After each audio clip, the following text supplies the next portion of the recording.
تعالوا نعمل مع بعض فكرة كده سهلة وبسيطة، ونعمل إعادة تدوير كمان للغطا ده غطا دهان. كان عندي كده، وبدل ما ارميه قلت اعمل له فكرة كده بسيطة وسهلة. بدأت ان انا اجيب معايا ورقة من الكرتون او ورقة لوحة.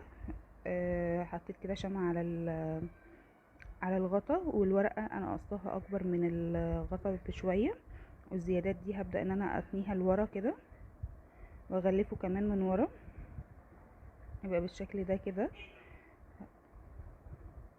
نحط شمع كويس بحيث ان الورق ما يفكش مننا، وممكن بتستبدلوا الورقه ده بالفوم. وده هنا معايا غطا علب الدواء اللي بيجي على علب الدواء ده اللي هو البلاستيك.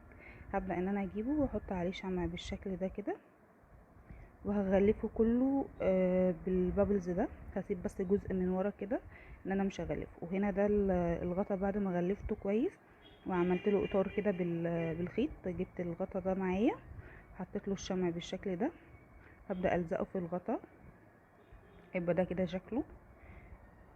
وحطيت لهم كده وردة بسيطة، فكرة ديكور كده من حاجة بسيطة وكنا بنرميها. يا رب تعجبكم.